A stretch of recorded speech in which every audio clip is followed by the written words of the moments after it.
bière et moi. Brasser sa bière à la maison? Eh mais c'est pas bête ça. Ah mais attends, ça doit côté bonbon. 60 € pour faire 20 litres et le matériel est inclus. Pour toi ou pour offrir, n'hésite plus. Ouais, là je peux l'acheter. Mais ça doit être long à faire et prendre de la place, non? Tu te fourvoies, Julien. En moins de 2 heures, tu as fait ta recette et tu pourras facilement ranger tes 20 litres de bière. Ouais bon, admettons. Mais comment on brasse de la bière? Ça doit être compliqué, non?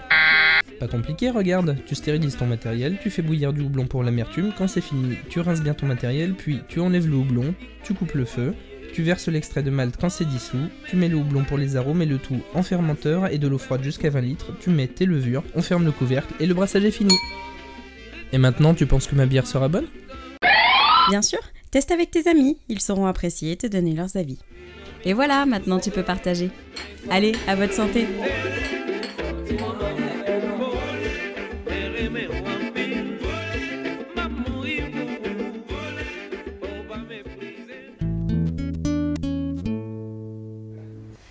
Alors, pourquoi nous avons passé ce film Pitch ta boîte? Donc, Julien et Sylvain ont réalisé avec beaucoup de plaisir et de spontanéité et d'agilité. C'était vraiment l'exemple parfait pour vous montrer qu'une entreprise jeune, créatrice, est partie d'une idée simple, hein, puisqu'en fait, on peut dire que le pitch, c'est vraiment parti comme ça. D'accord? Tu vas pouvoir nous en parler un peu mieux. Et pourquoi pas? Et pourquoi pas, finalement, puisque les bières qui me sont proposées aujourd'hui ne correspondent pas à mes attentes, moi client, moi consommateur, moi Julien, eh bien pourquoi ne pas créer ma propre bière et imaginer que si elle me plaît à moi, forcément, elle peut plaire à d'autres. Donc c'était la grande aventure de Julien et de Sylvain qui ont donc créé cette entreprise, Bière et moi, et qui va, Julien, si tu es d'accord, nous expliquer un petit peu le concept, comment ça fonctionne et comment tu as travaillé sur cette idée. Et après, on le fera à travers le BMC. Je vais commencer rapidement par déjà bonsoir à tous, hein, parce que j'ai pas vu tout le monde tout à l'heure. Simplement sur la naissance du concept dans un premier temps. En fait, on voit sur le logo Bière et moi, il y a 2 petits kiwis qui sont là. Sylvain, revenant d'un voyage en Nouvelle-Zélande d'un an, est revenu avec un certain nombre de concepts, y compris le principe de brasser sa bière à la maison. C'est quelque chose que, personnellement, l'un comme l'autre, on ne connaissait pas ici jusque-là. Ça existe pourtant, c'est un marché de niche qui existe. Mais le fait que ça soit un marché de niche et qu'il soit considéré comme tel et exploité comme tel sans qu'il y ait d'ouverture par la suite, c'est quelque chose qui faisait qu'on ne le connaissait pas. Donc on s'est décidé à son retour justement de se lancer sur ce projet-là, déjà parce que l'idée nous a franchement plu, et puis ne trouvant pas ce qu'on cherchait, ce qu'on voulait simplement sur le marché qui existait actuellement, on a eu justement cette idée-là. Voilà, ça s'est fait au fur et à mesure, justement, ça a été quelque chose de très progressif et il a fallu faire preuve d'agilité puisque le projet a été, Hakim peut en témoigner justement, a été modifié dans plein de sens. Hein.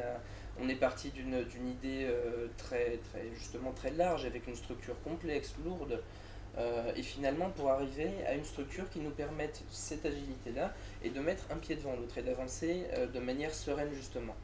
Donc cette façon justement de voir les choses est quelque chose qu'on a travaillé énormément, même si ce n'était pas nécessairement sous cette forme-là exactement, c'est quelque chose qui regroupe, on va dire, une certaine façon de penser et un certain nombre de valeurs à avoir en tête pour garder le cap. C'est quelque chose qu'on voit, il y a beaucoup justement, majoritairement des créateurs ici, futurs, jeunes créateurs ou créateurs qui sont passés par cette case-là. Mais nous, pour vous dire, on a ouvert en septembre, donc là on est un petit peu dans le jus, et puis vu qu'on est en train de vendre, donc on vend des ingrédients, on vend du matériel, on a un e-commerce, c'est la structure principale de notre concept. On a un e-commerce qui, justement, sur une période de Noël, vous l'imaginez, nous laisse peu de répit. Il ne faut pas, malgré justement des changements des changements environnementaux contre lesquels on ne peut pas forcément grand-chose, imaginons sur la réaction de tel ou tel concurrent qui d'un coup va baisser ses prix ou apporter quelque chose à sa gamme, etc. Il ne va pas falloir s'enfermer et maintenir impérativement justement le cap à long terme qu'on s'est fixé. Il y a plusieurs chemins pour arriver à ce cap-là. Et cette façon de faire permet justement de s'adapter au fur et à mesure à un marché changeant, puisque croire qu'il est figé, ce serait naturellement une hérésie. Donc voilà. Alors, la proposition de valeur de Bière et moi. Est-ce qu'on part sur proposition de valeur? Alors, comment vous avez démarré avec Sylvain? c'est et Hakim? Eh ben, justement, en démarrant, on va le prendre là-dessus, on va le prendre sur cette base-là, puisque c'est entre les deux cerveaux et ça tombe bien. Ah, c'est plutôt cerveau gauche ou plutôt cerveau droit? Je suis un factuel avec une créativité en pointillé, on va dire. Strictement l'inverse pour mon associé qui est parfaitement complémentaire du coup, donc ça correspond très bien. Donc en commençant en plein milieu sur la proposition de valeur, justement, c'est ça qui est intéressant.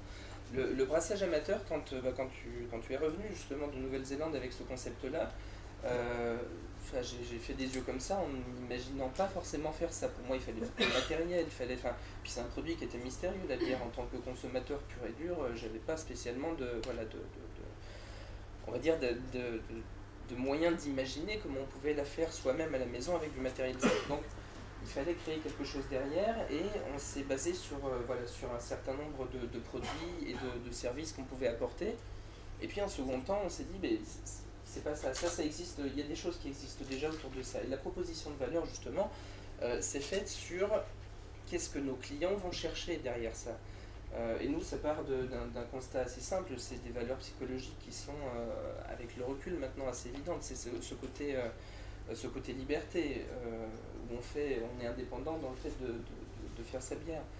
Ce côté qualité, parce qu'on fait la bière avec les ingrédients qu'on choisit. Donc on maîtrise quand même une partie de la chaîne de production derrière. Il y a un côté aussi valeur que Bière et Moi veut véhiculer, justement dans cette qualité-là, dans le raccourcissement des chaînes, dans le fait de dire à tout le monde, voilà, c'est votre bière, vous savez ce qu'il y a dedans. Il n'y a pas de mystère autour de ça.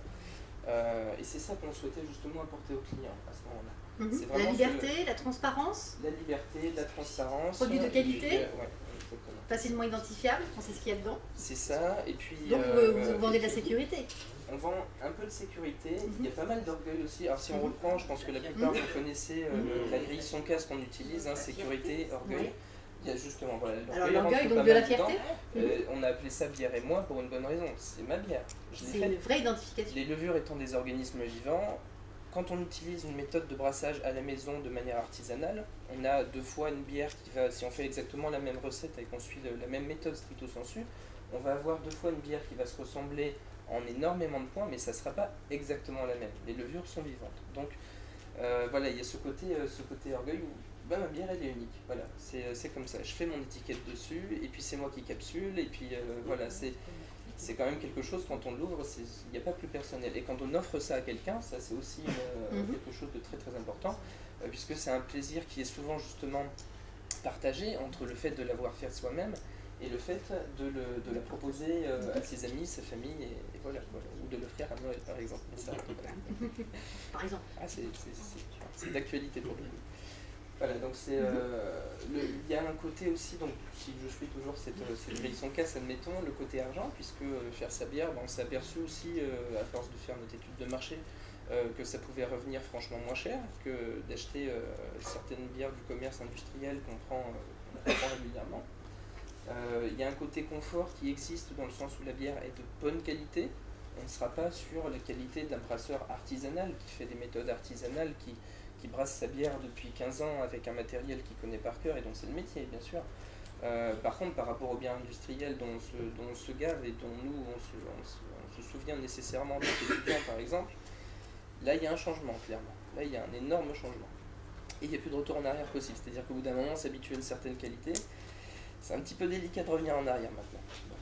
Alors justement, entre le moment où vous avez commencé à travailler sur l'idée, quand je suis rentrée de voyage, et maintenant, depuis septembre, vous avez créé, comment l'idée a évolué? Est-ce qu'elle a évolué déjà? Qu'est-ce qu'il y a? Voilà. Beaucoup, pas tant sur le fond, puisqu'on s'est aperçu qu'il y avait on s'est donné un cap à suivre justement assez tôt. Maintenant, on a eu des opportunités, puisque on parle du projet, on découvre la CCI par exemple, et qui a très bien fait de nous remettre les pieds sur terre sur certaines idées de notre projet extrêmement complexe. Voilà, c'est être capable de se dire, va y avoir des changements, et il y en a. Et puis au bout d'un moment, il y a des personnes comme Hakim qui sont là pour vous dire, là, gardez justement ces pieds sur terre là, il va falloir que vous oubliez certaines parties de ce projet là, elles ne sont pas pour tout de suite, elles sont pour du moyen ou du long terme. Donc clairement, il faut savoir faire face à ça. Alors des fois, moralement, c'est pas hyper simple, je pense que plusieurs d'entre vous sont passés par là. c'est pas hyper simple, mais voilà, on y fait face, c'est là. Donc on n'a pas le choix. Donc c'est là justement que l'agilité prend le relais et que derrière on a pu réadapter certaines parties de nos offres en commençant justement, bien à moi, avec un e-commerce qui est déjà bien suffisant à gérer pour le moment, avec bien sûr d'autres choses qu'on va voir au fur et à mesure dans les canaux de distribution qui se sont greffés au fur et à mesure des opportunités qu'on a pu avoir, tout simplement. Alors comment vous avez imaginé que vous alliez satisfaire un type de segment client particulier? Alors on s'est basé en fait sur ce qui existait. On avait fait une grosse étude documentaire dans un premier temps, en essayant d'identifier les amateurs de bière en règle générale. Puis après on a fait une méthode entonnoir assez classique somme toute, parce que voilà, on devait arriver à quelqu'un qui à la fois devait cumuler l'envie de faire les choses soi-même, puisque on est dedans, il faut quand même une motivation au départ, il y a un déclencheur, et en même temps un certain goût de la bière aussi, et on n'est pas sur la personne qui n'a comme souhait que de consommer purement ce produit-là, puisque voilà, le plus simple, si on n'est pas forcément amateur de la bière de qualité, ou qu'on n'a pas forcément de propension à faire les choses soi-même, évidemment, ces personnes-là sont beaucoup plus... Voilà, ça servait à rien dans un premier temps, en tout cas de les cibler. Peut-être qu'ils seront conquis par d'autres qui, dans leur entourage, l'auront fait, mais là, ça va être vraiment du réseau et de la clientèle que nous, on appelle par rebond, tout simplement. Mais voilà, on a décidé de segmenter dans un premier temps sur une clientèle jeune et urbaine. Donc on est en dessous de 35 ans sur notre ciblage principal. On s'est dit, voilà, on va faire des actions qui vont aller dans ce sens-là. Et puis aujourd'hui, avec nos retours statistiques sur l'e-commerce, on s'aperçoit d'ailleurs, alors il y a Facebook, il y a Google Analytics pour ceux qui ont déjà des e-commerce en place, etc., qui sont des outils qui sont excellents et qui permettent de regarder justement très précisément à quelle clientèle on a affaire et en quelle quantité. Et, vous avez des surprises?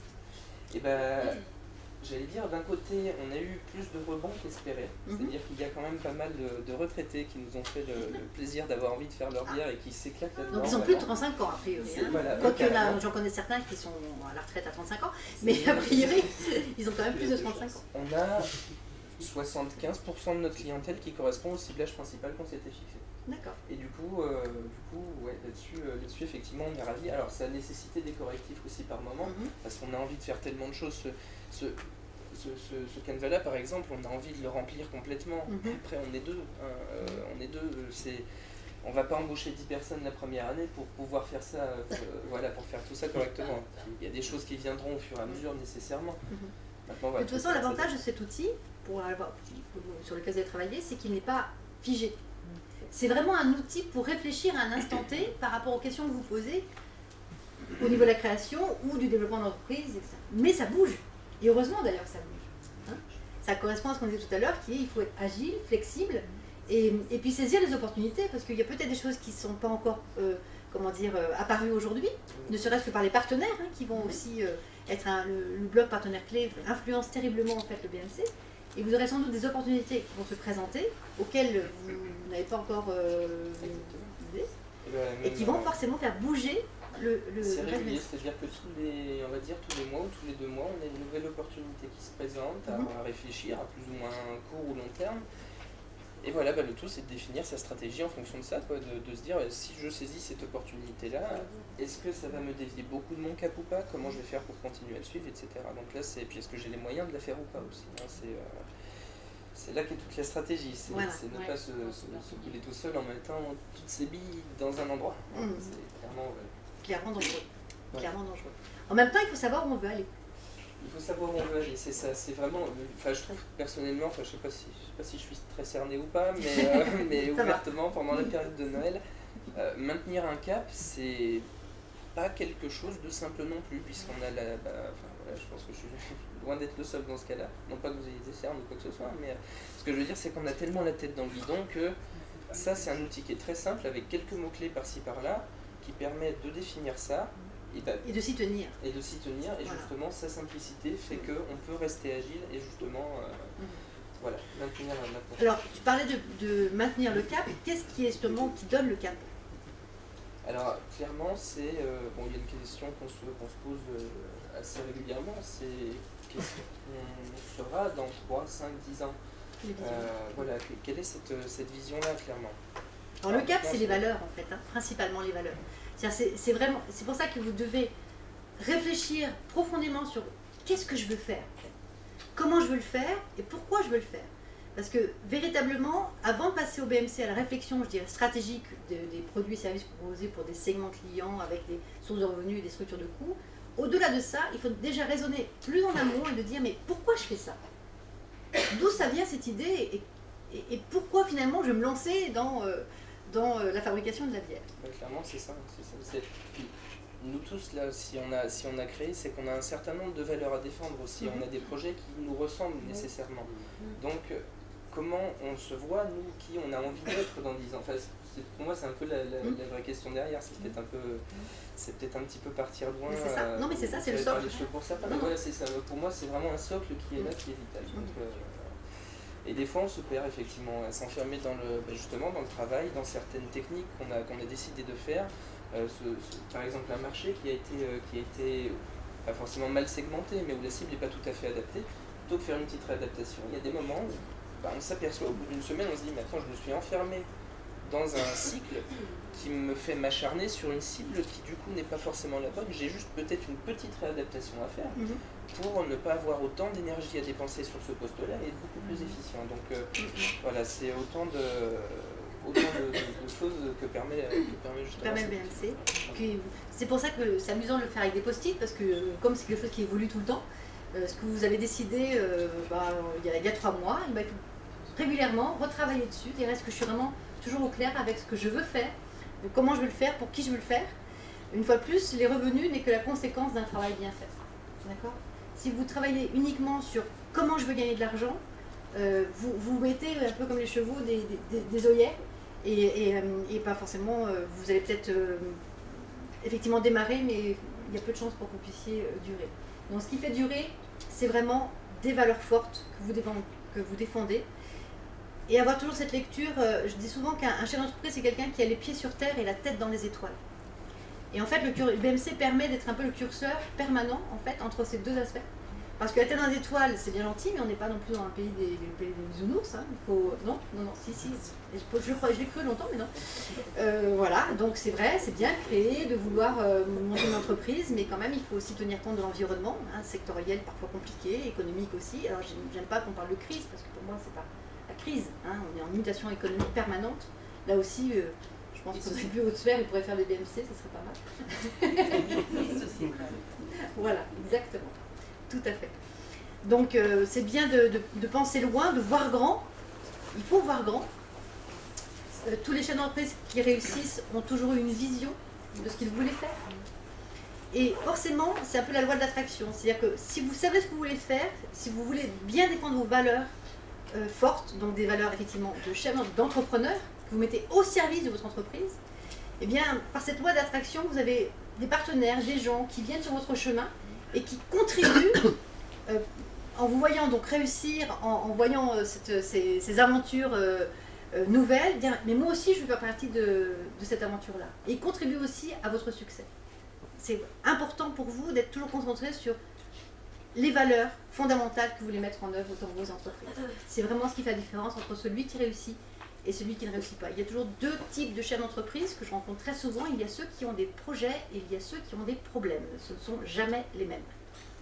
Voilà. Donc vous voyez, la question de posture est extrêmement importante dans la réussite d'une création d'entreprise ou dans la réussite d'une entreprise tout court. C'est voyez grand, soyez positif, ayez toujours une logique plutôt de verre à moitié plein que verre à moitié vide, parce que vous aurez toujours des personnes autour de vous qui vont vous dire ah non mais ne fais pas ci, ne fais pas ça, ne fais pas ça comme ça, etc. Mais c'est pas eux qui sont dans vos entreprises, c'est vous. Donc soyez ferme par rapport aux valeurs, défendez-les fortement, mais en même temps il y a aussi les pieds sur terre, parce que voilà, ça permet aussi de dire, comme tu l'as dit à l'instant, on peut faire plein de choses, mais il faut hiérarchiser, hein, il y a des priorités, il faut y aller tranquillement, il faut pouvoir se réajuster en fonction de ce qui se passe sur le marché. Au courant 2015, justement, il va y avoir une intervention sur la gestion d'énergie, et très clairement, c'est important. Ouais. C'est important de savoir se canaliser, ne pas partir dans tous les sens, puisque, comme tu l'as dit tout à l'heure, c'est le meilleur moyen justement de se perdre et d'arriver justement à ne toucher personne. Alors, vous savez, souvent plus un modèle économique est construit avec beaucoup de mots, avec beaucoup de pages, avec beaucoup de de diagrammes, de machin. Généralement, moi je rencontre souvent ce type de créateurs qui ont parfois des business plans ou des business models hors BMC extrêmement compliqués où il y a 48 pages.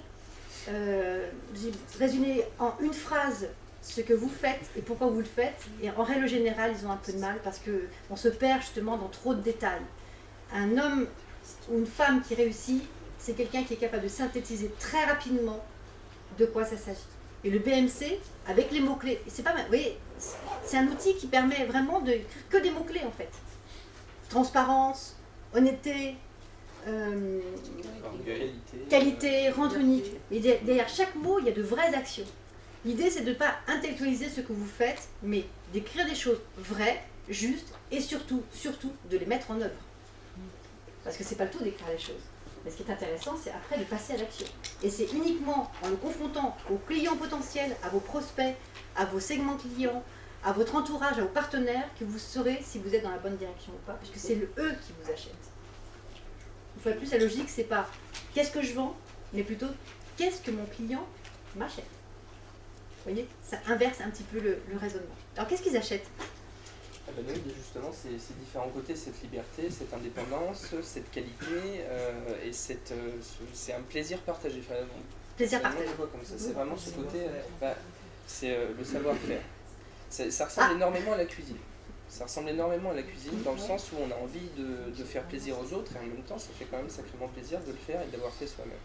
D'ailleurs, petite anecdote, je ne cuisinais absolument pas avant il y a 8-9 mois et aujourd'hui c'est tous les jours et j'adore ça. Ah, ça a déclenché d'autres choses en fait. Ça a déclenché d'autres choses, ça a carrément déclenché d'autres choses. Il y a des effets secondaires. Ouais, c'est ça, non, d'accord. Ça fait une envie. Des effets secondaires. Puis ouais, c'est ça, puis j'ai envie de faire plaisir, tiens c'est moi qui l'ai fait, bon bah c'est pas top, je cuisine depuis 6 mois, tant pis, mais c'est à moi. Et alors pour la cuisine c'est vrai, l'avantage c'est là où justement on a eu ce souci-là.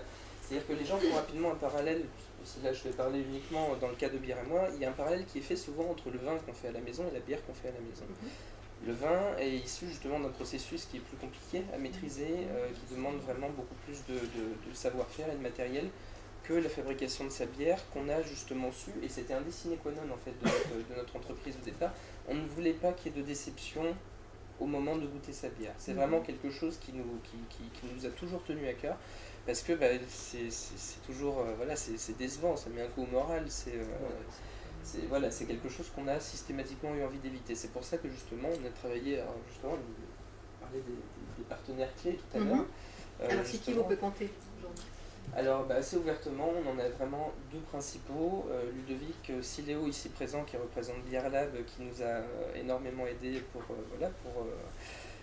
Il est brasseur, hein, donc vous allez pouvoir goûter ses créations tout à l'heure. Les nôtres aussi, on a fait un petit mix sympa qui sera servi tout à l'heure. Et le Nicolas Hugo de Et la bière fut, que certains connaissent peut-être, qui justement enseigne le brassage amateur. Et donc, avec ces deux personnes-là, Sylvain a énormément réfléchi. Donc Sylvain s'occupe beaucoup de la partie produit, création de produits, et quel type de produit on a envie d'amener justement, et quelle recherche et développement on va pouvoir faire là-dessus.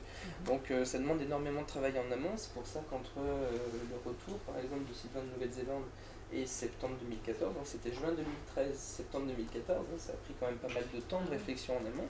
On a ficelé ce projet-là, on l'a affiné autant que possible. Voilà.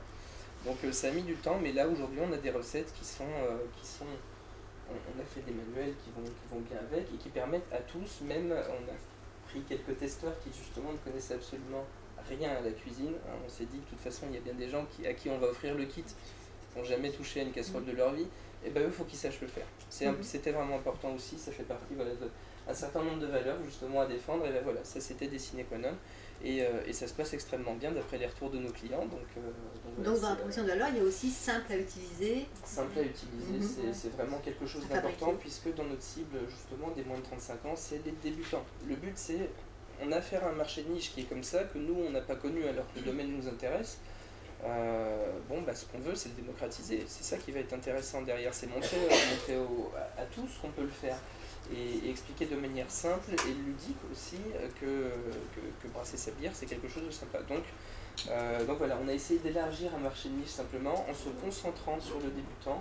Alors on est sûr dans un premier temps ça, on parlait des cibles par rebond qui ont été déclenchées tout à l'heure, naturellement. C'est pas parce qu'on se concentre sur une cible au niveau de sa com, au niveau de ses actions, que justement il n'y en a pas d'autres derrière.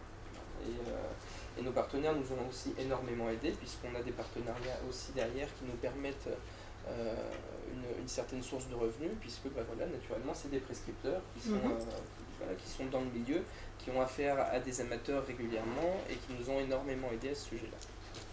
D'accord, donc les partenaires en fait génèrent des revenus Voilà. pour l'entreprise directement. D'accord.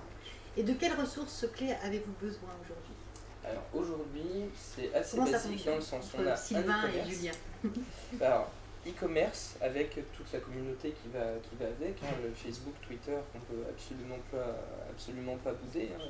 Alors là, on est dans les canaux de distribution et de Tout à fait, communication. mais dans le sens où ce site-là fait partie de nos ressources, pas immobilisation physique, mais nous a demandé pas mal de ressources financières au départ, à la création, nous a immobilisé du temps et nous en immobilise encore énormément. Un truc bête, mais tiens, au 1er décembre, on voulait mettre en place la déco de Noël, avec des petits flocons qui tombent, et puis changer un petit peu notre logo, avec des bonnets de Noël. Bon, bah c'est bête, mais ça se prépare quand même en amont, ça demande quand même du temps sur une période où... Ok, donc marketing, fort, besoin en ressources clés, donc d'avoir une démarche marketing et puis design aussi. Alors le design aussi, tout avait été fait en amont effectivement, mais une charte graphique qui est cohérente, qui nous permet d'avoir une image marquée, qui nous permet d'avoir une image identifiée facilement et facile aussi à mémoriser, ça c'est important. Et l'autre ressource clé qui est vraiment vitale, c'est la partie justement que j'ai citée, qui est notre stock à Lyon 8 justement, où là clairement on accueille tous nos achats et toutes nos commandes, on prépare les commandes et on les envoie depuis là-bas. Donc ça clairement voilà, c'est notre plaque tournante. La logistique. La logistique pure et Activité dure, clé, donc donc là, c'est vraiment- marketing, logistique, CRM. Alors le CRM aussi, ouais, ça c'est...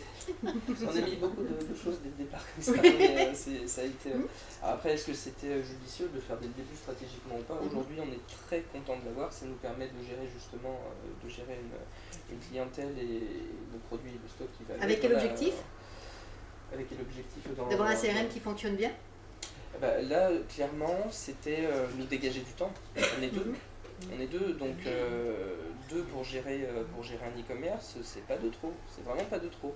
Donc il fallait que la chose tourne régulièrement, qu'on puisse surveiller nos stocks, ne pas arriver dans un moment où on va manquer cruellement de tel truc parce qu'on n'a pas pensé, de ne pas arriver dans un moment où on va avoir fait trop de dépenses dans un domaine puisqu'on n'y a pas pensé, de ne pas oublier nos clients, pouvoir faire un SAV performant, ça veut dire aussi avoir une base client qui est là, qui est facilement accessible et sur laquelle on peut compter. Ça, c'est assez évident, mais ça fait partie des investissements de départ qui ont été pour nous en tout cas nécessaires. Et dans vos partenaires clés, vous avez vos fournisseurs. Ah bien sûr, ça clairement. Comment vous les avez trouvés, ou est-ce que vous avez fait une sélection vous êtes basé comment pour alors ça nous a pris quelques mois de galère, puisque clairement c'était... Ah bah là ça a été un travail magistral de mon associé là-dessus et je suis bien content que tout le temps soit chargé, j'avoue. On ne s'est pas ennuyé l'un comme l'autre, mais chacun était content que l'autre soit là justement dans sa partie parce que ça demandait un boulot à plein temps clairement. C'est-à-dire que pour ce genre de fournisseurs-là, nous ils sont particulièrement clés, donc on en a un petit peu partout. Il a fallu trouver, on cherchait de la qualité, mais en même temps avec peu de temps pour faire les tests. Donc il fallait une certaine réactivité, on attendait pas mal de choses de chaque fournisseur, et sans jamais déroger à de la qualité. Donc voilà, ça c'est un tout. Il y a des choses qu'on découvre au fur et à mesure, puis pareil, les fournisseurs, comme tout ce qu'on voit ici, rien n'est figé. Rien n'est figé, donc faut aussi, ça fait partie des mises à jour régulières. On est très content de la plupart de nos fournisseurs, de toute façon, là-dessus. On a justement, grâce au travail de Sylvain qui a été fait en amont, il y a quand même une bonne partie de nos fournisseurs qui aujourd'hui tient franchement la route sur les produits les plus importants pour nous. Et voilà, on a des retours clients qui sont très positifs là-dessus. Je parle souvent de retour client, puisque c'est un peu bête, mais voilà, c'est ça, ça prend énormément de temps, mais clairement...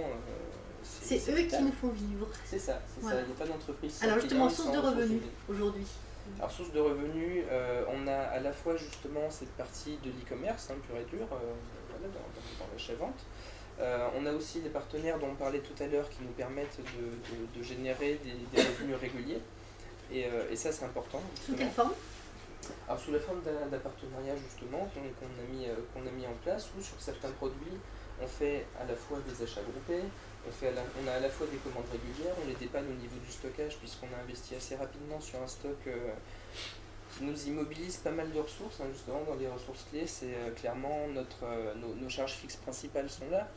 Maintenant, on s'est dit que c'était un pari sur l'avenir et qu'on mettait une bonne partie de notre investissement là-dedans. Ce qui nous a permis justement de déclencher ça avec les partenaires, de réduire nos coûts. Enfin voilà, il y a beaucoup de choses qui ont été déclenchées par ça derrière. Alors en structure de coût, justement, qu'est-ce qui coûte le plus cher aujourd'hui à Bière et moi? Eh ben, assez ouvertement, il y a le stock, hein, clairement. Le stock? Les banques. Les banques. De toute façon, c'est toujours les banques. L'État aussi. Les banques et l'État. L'État, la première année, pour le moment, ça passe. Ça passe. La première année, ils le restent RSI tranquilles. nous a pas raté. Ils vont arriver. Ils vont arriver, exactement. Pas, non, Le RSI a été le premier organisme auquel on a eu affaire par courrier. C'est les premiers à avoir découvert notre boîte aux lettres. Voilà. Mais clairement. Ils ont un très bon CRM aussi. Ils sont très très efficaces. Non mais voilà, après c'est des choses, ouais, clairement, le stock, mais c'est vrai que les frais bancaires, ça c'est un truc où on n'a pas de TPE justement pour une carte bleue en direct par exemple, mais il y a des commissions régulières qui sont faites sur ce qu'on appelle un TPE virtuel quand on a un e-commerce, et c'est autant de choses à négocier dès le départ. Clairement, là-dessus, ça c'est vraiment important. Il y a notre prêt hein, pour tout ça, parce que voilà, on n'a rien sans rien. Donc voilà, ça fait partie des immobilisations nécessaires, mais à bien calculer. Et ça, pour le coup, il y a à la fois des charges fixes qui sont là comme le prêt, et des charges variables qui sont générées par exemple par l'utilisation du TPE en question. Et puis voilà, on a aussi dans les charges variables qui sont importantes. Je reprends toujours l'e-commerce parce que c'est l'exemple majeur que je connais. C'est les frais des transporteurs hein, qui facturent à 30 jours fin de mois, donc ça c'est pas mal, ça permet quand même d'avoir ça. Mais le transport coûte très cher, et penser qu'on peut facturer directement au client les frais de livraison, voire même marger dessus, oubliez.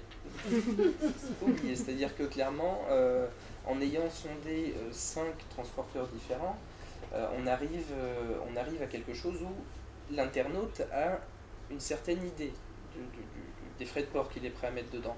Il sait que c'est des colis qui parfois pèsent lourd, qui voilà, sont volumineux, qui sont conséquents. Mais même en sachant ça, il y a une dose limite qu'il est prêt à accepter. Et on voulait au début faire preuve d'une extrême transparence en mettant des vrais frais de port sans rien.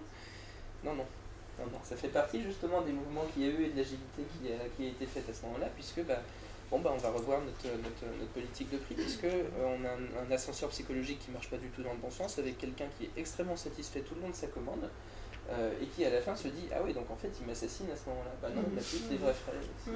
Bon voilà. Donc non, voilà, c'est repenser tout ça au fur et à mesure avec ce genre de contraintes-là, ne pas oublier ce genre de charges variables-là. Et après et s'adapter. C'est s'adapter, et puis c'est à force d'expérience qu'on avance un petit peu. C'est en faisant qu'on Petite expérience pour nous, hein, on est là que depuis, on est sur le marché que en tout cas, tu as l'air d'être un chef d'entreprise heureux quand même. Oui, alors là franchement, aucun... Vous n'avez pas le droit à un Alors est-ce que... Il y a 2-3 semaines, justement, oui. Est-ce qu'il y a eu un reportage télévision sur Bière et moi? Ah non, mais alors abonné entendeur par contre, on est preneur. Hein. Parce que j'ai vu un reportage aux infos justement sur la bande de kits pour fabriquer sa bière. C'est bien, c'est là-dessus pour Bière et moi. On est peu nombreux sur le marché, il y a des concurrents qui existent et qui aujourd'hui justement nous montrent que le marché est là. Et on sent de toute façon hein, dans le climat général que c'est quelque chose qui est de plus en plus en vogue, et voilà. Donc nous c'est là où justement dans les activités clés justement et les propositions de valeur, on a décidé aussi de se démarquer sur pas mal de choses. C'est là que une des clés justement de Bière et moi, dans ce qu'on n'arrivait pas à trouver au départ, c'était se centrer sur le débutant avec un système de commande tout simple qui part à l'inverse, c'est-à-dire on ne fait pas un catalogue en disant voilà pour faire sa bière, il faut ça, etc. On part pour le grand débutant d'un système complètement tourné. Qu'est-ce que vous voulez boire? Quelle est l'ambiance de ce que vous allez avoir? Une blonde qui tartine un petit peu derrière, une ambrée plutôt fruitée, voilà. Et on part de ce principe-là, Et là, ça change complètement la perception du client. Une petite blanche, par exemple, une petite blanche avec des fruits, tout sympa. Voilà. Alors, est-ce que vous avez imaginé, ce sera ma dernière question, parce qu'après, ce serait sympa si la salle posait des questions à Julien par rapport à son projet. Justement, par rapport à la concurrence, est-ce que vous avez imaginé, en fait, de travailler sur la concurrence avant de voir un peu ce qui se passait ailleurs? On a fait une commande chez chacun de nos concurrents au départ. On a brassé une bière avec le matériel et les ingrédients de chacun de nos concurrents, ce qui nous a permis de voir un petit peu la qualité des livraisons, les frais de port. Voilà, c'est un investissement de départ. Après, on n'est pas sur des produits qui sont non plus excessivement chers. Mais par exemple, il y a un truc où la toute première bière que Sylvain m'a fait faire pour le goût, puisque je ne connaissais pas à ce moment-là. On l'a acheté chez un de nos concurrents, il devait y en avoir pour 120 € pour faire une vingtaine de litres de bière. C'est un budget qu'il faut anticiper quand même. On s'est débrouillé par exemple là-dessus pour dire il y a quand même un côté, même si c'est pas le principal, mais il y a quand même un côté argent à respecter, où il y a quand même une cible étudiante qui est là, qui existe et qui a peu de moyens. Il faut savoir la satisfaire aussi. Donc on est parti sur des kits, nous, pour brasser une vingtaine de litres de bière, donc c'est 20 ou 23. On est sur des kits à 60 €, tout compris matériel. Parce que vous aviez travaillé sur le segment client, vous aviez déjà identifié. Exactement. Donc vous voyez qu'à chaque fois tout est cohérent en fait, par rapport à. Parce que vous auriez très bien pu dire, je vais faire mieux que le concurrent, et puis voilà. Ça aurait pu être exactement se placer directement sur un truc encore plus haut de gamme, qui soit un petit peu, limite un peu plus cher, même encore que ça. Voilà, on a choisi de satisfaire les débutants dans un premier temps. Bien sûr, il faut savoir en second temps répondre aux clients haut de gamme et à celui qui revient derrière. Fidéliser son client, ça c'est vital, surtout dans notre branche où on a un premier achat, on achète le matériel et les accessoires, puis en second temps, on va avoir les ingrédients à mettre à jour, simplement un petit peu de houblon, un petit peu de fromage. Voilà, il faut savoir justement fidéliser pour garder son client sur ce genre d'achat.